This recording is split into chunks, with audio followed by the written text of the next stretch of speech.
first of all, it's been a minute since we caught up. It's good to see you again, and you have a new album coming out. Congrats on it. It's really really great. It's a really special body of work. So congrats on it.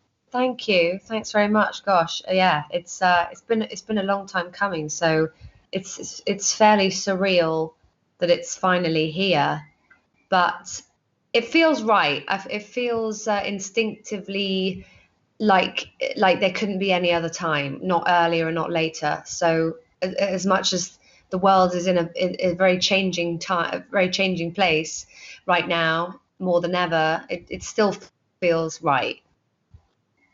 Absolutely. When did you start conceptualizing this project? I mean, it's been 5 years since the last album. How far back do the roots go?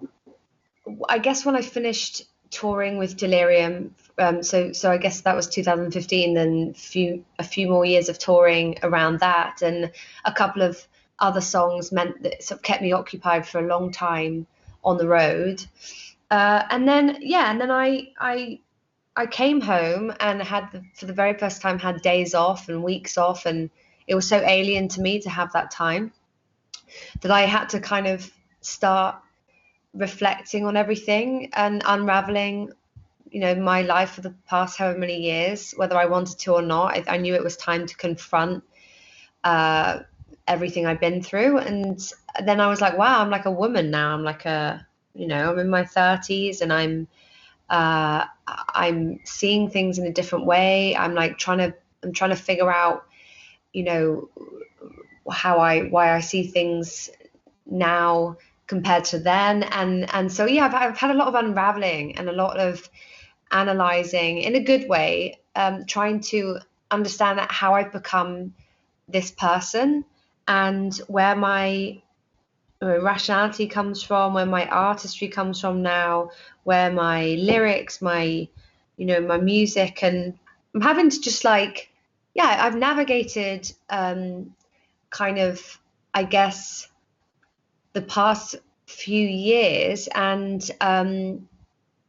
this album, when I listen to it, makes me realize that it's not like defining my life album. It's the album that I had to write to kind of process everything that had happened and to acknowledge who I was now. And that, that meant going out of my comfort zone, and I explored a lot. I explored different chord progressions, different sonic sounds, and different lots of different things. But I also used the same songwriters and producers that I worked with back in the day. So I still believe in simplicity and not having a crazy amount of people around, and I have this innate trust of them, because they've known me since the very beginning. So they've kind of been through all of that stuff, and so that's how this album came about. I mean, it's great. Obviously, it's natural to have that sort of growing up process reflected on this album. It certainly is, just as a listener. I'm curious because also you've been through a lot personally over the last 5 years. You got married last year. How much did you draw upon those experiences in when writing these songs?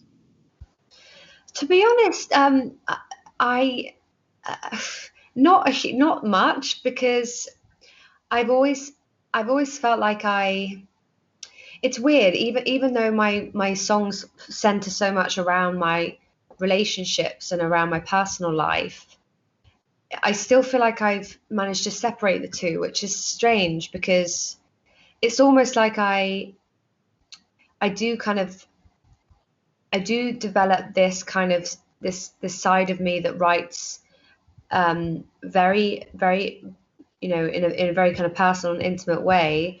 But at the same time, for example, something like my marriage is, to me, is like an untouchable thing. It's like when you marry someone, it's for life, and it's not something you play with. And it's not like in my 20s when I had relationships and I wrote songs about them. It felt like I was still in a very naive place, and I was still really trying to understand who I was. And so respectfully, I felt like in the past that things were easily kind of I don't know what's the word, like I want to say like played with, but like easily like taken and used as like songwriting fodder or whatever.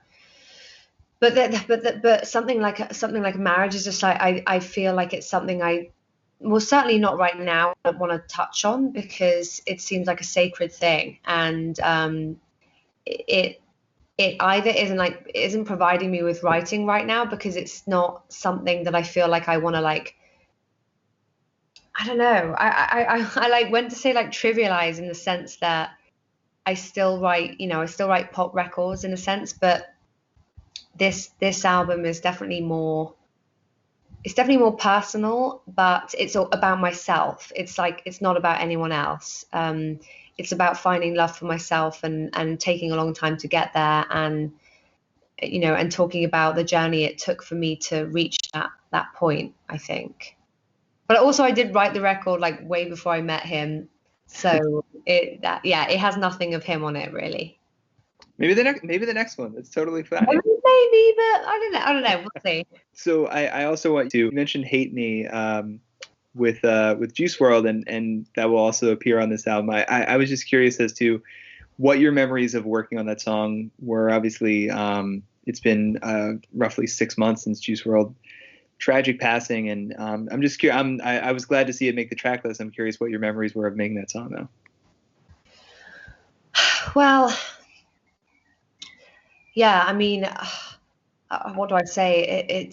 It was one of those things where I heard the song and I recorded my vocal on it, and everyone was like, just to put like I guess like a more positive spin on it initially, everyone was like, oh, you sound dope on this. You sound, and I was like, oh, cool, dope. I was like, oh, great, I sound good on this. And then everyone was like, oh, you should have it as a single. And you know what? Who would be perfect for this?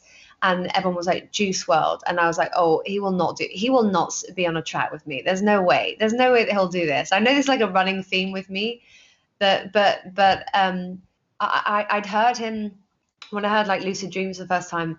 I was like, who is this? And I don't have that moment very often with artists, and I wanted to immediately know everything about him. So I called up the Max Martin camp, because I knew that they'd been working with him, and I was like, I've got to know about him. Like, what's he like? Like, what's his, and they're like, oh, he's super sweet. He's like kind of shy, like blah blah. And then I was like, oh, maybe he'll do a record with me. And so somehow he said yes and loved the record. And I think maybe he just like, it was one of those things for him where he just had something to say, and that song was perfect for it. And then when I met him on the video, he brought his family with him, his mum and his brother, and he had like the whole team there, and they were really gracious and really sweet to us. And we were just this like bumbling English team of like idiots, just kind of like, hi, trying to be cool. And they were just so lovely, and he was great. And I wish I'd gotten to spend more time with him. I really do. I wish we'd gotten to live that song together. And I still think it's a really great song, and I'm so happy that we got to do something together. I'm just sad for him, because he was on the beginning of something, an incredibly special journey, I think, and everyone was really excited for him. We were really excited for him, and then it's just painfully sad. He had so much further to go, and I just feel very sad for him and his family, and that we never got to like,